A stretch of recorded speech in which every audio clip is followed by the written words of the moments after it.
We're going to look at a variation on the send out. The lady's normal send out is her left turn, and this is going to be her right turn, send out with her turning to the right, going underneath her arm. Let's take a look.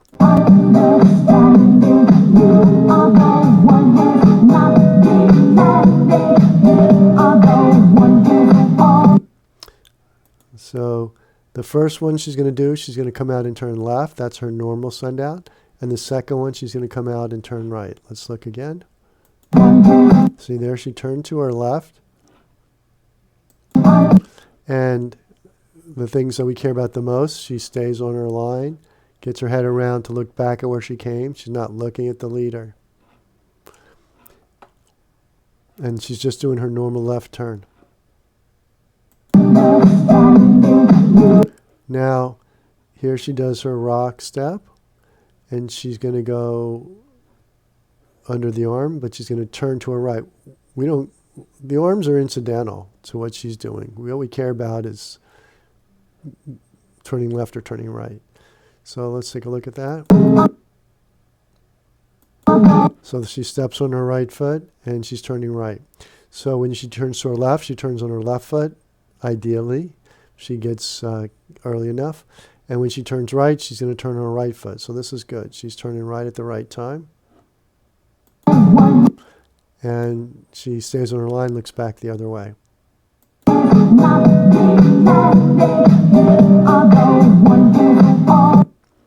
Now, so the lady's footwork, this is the lady's normal left and right turns.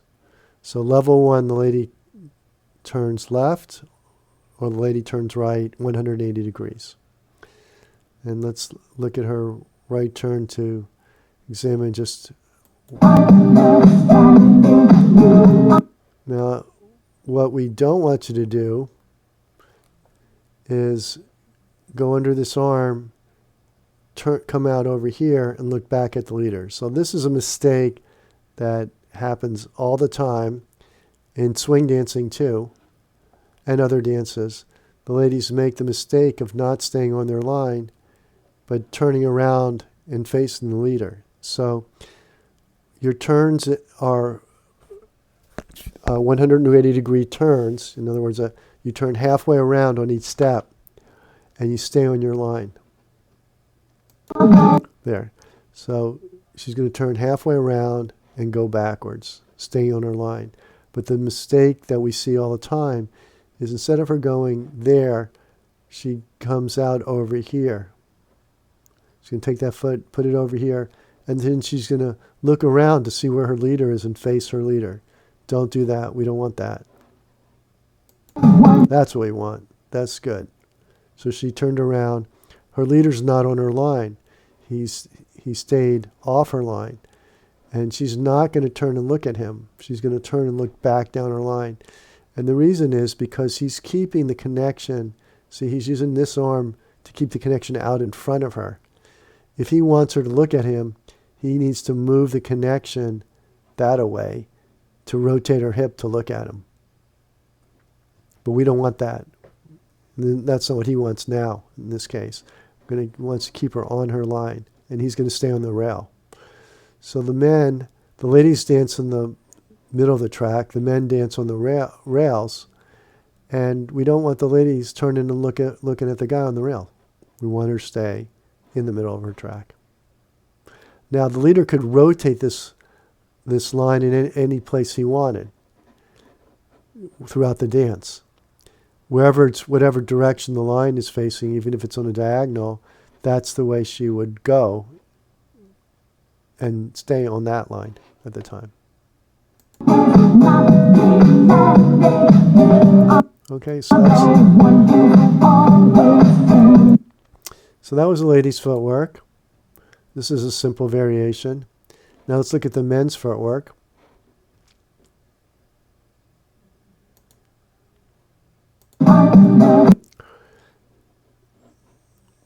This is that's a normal bring back.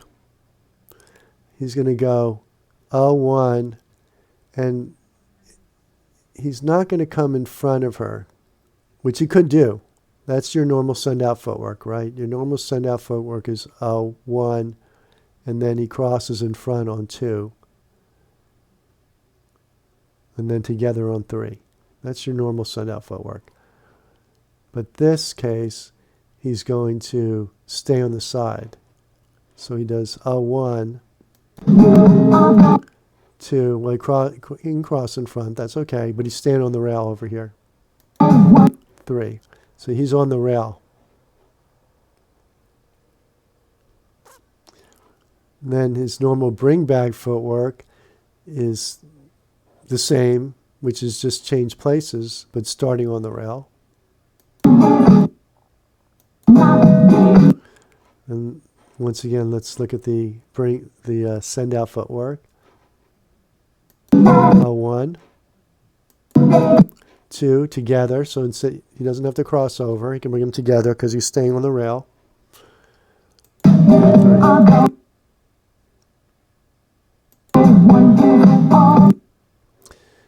Now,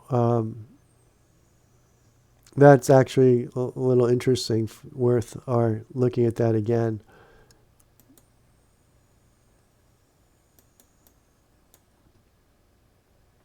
So this is a send out footwork he's going to use for her left turn. 1, he's crossing in front, which he needs to do if he wants to get back on her line. And he's not getting totally back on her line, which is fine. He can choose any spot he wants, on that side, in the middle, this side, or a little bit on both. So that's a 1 cross 3. That's our bring back footwork. Now he's going to go, let's bring her back. 1. This is send out again. He's going to do 1. And now I think this one is a cross in front again. Yeah. Cross in front. That's our normal send out footwork. 2. Now this time he's on the rail. And he's going to send her out. He stays on the rail. So that's our change places footwork. If he was in front of her, he had been doing 1, and then 2 was a diagonal step. Since he's already on the rail, he just does 1 straight back, and then 2 can be just straight ahead. And we talked about under the change places that if he starts in front of her, he can do 1 to get over to the rail, and then go 2 straight ahead. So that's you can kind of see 1 going that way if you go back to the original change places video. And that's 2. And he's going to stay on the rail this time. So he brings his feet together, doesn't cross over. And that's in the way, but. Okay. So there's a little bit more to this send out with the underarm turn. We're going to talk about how it's led. Let's watch how he gets into it. Now here, notice that he's going to lead it from right here. So as he rocks her back, he's going to keep moving this hand in this direction. And see, your hips were that way, and now they've turned. See, they keep turning towards us. And once that's telling her to turn right as she comes forward. And then he just lifts the hand. So the hand, see how her hips now they've straightened out, but they were rotating this way. So the hand up doesn't mean turn, it's the action of the connection moving around her that is supposed to indicate turn anyway.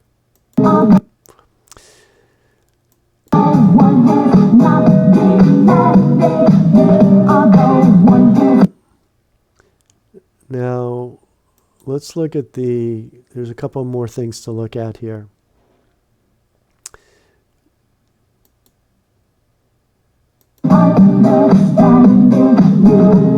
There. There's no tension in the handhold, which you're going to see more clearly in a second here. But her shoulder is extremely vulnerable in this turn. So if he was creating any tension here to turn her around, this would be pulling her arm back in that direction. So that would both be stressing her shoulder and throwing her off balance. That's really bad. Don't do that. So what's happening here is they're touching each other, but there's no tension or pressure. And there's not an attempt to keep the same connection in handhold with the hands in relationship to how they started. So we're going to watch a little bit. So here, he's going to bring his hand down. See, his hand is not on top of her hand anymore. He's just bringing his hand down and turning it palm up. And she is he's not trying to maintain the connection with her. He's just putting his hand where she can keep her hand on it. That's what he did throughout, by the way. So, see how his hand is down, palm up? And now she rotated her hand. He didn't rotate her hand. She rotated her own hand to put her hand palm down in his hand. And notice how they have such a nice, comfortable handhold with his palm up and her palm down, which is how they started. But when people do the underarm turn, they don't end up this way. They end up with the man's hand on top and his shoulder internally rotated over her hand in a very awkward place. And then they have to do a second turn in the other direction to unravel. And that's caused because there's tension in the handhold and they don't allow the hand to naturally move around one another. So let's watch the second time. So he's done leading her here. And he just puts his hand, palm open, in a place that she can put her hand on it. So he's not doing anything to her. She's maintaining this hand connection. He's just leaving his hand where she can touch it. So she's putting her hand on his hand. His hand is flat here. So his hand is kind of flat or cupped. She's got it on the side of her hand. And, well, we went just a little too far.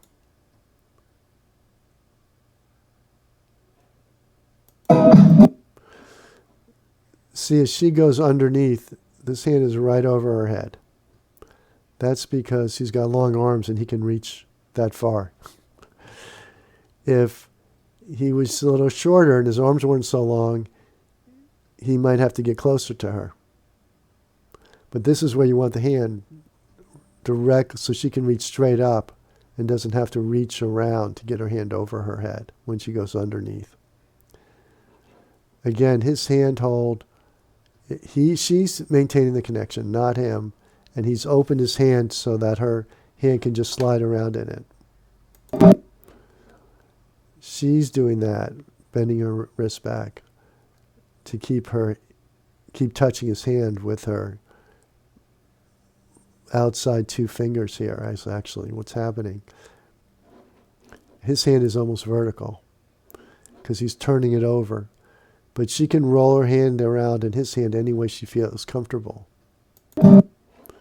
And now the back of her hand is actually on his hand here, I think. Unless she managed to rotate her wrist all the way around. I can't tell. And again, they come down, palm up, her palm down. So they can do anything now. They're not stuck in a bad hand position which would limit the things they could do. They're back to a normal hand position. So this was the send out with the underarm turn. We're going to look at it again before we go. And this is how we build up our repertoire for the leader, is we take our basic step, which is our send out and Our Lady's left and right turns, and we add a variation to it. So the variation, this is our basic left, and then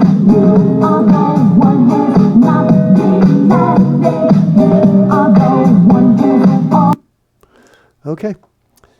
So anytime you can do a send out, normal send out, to add variety, you can send her out turning to her right.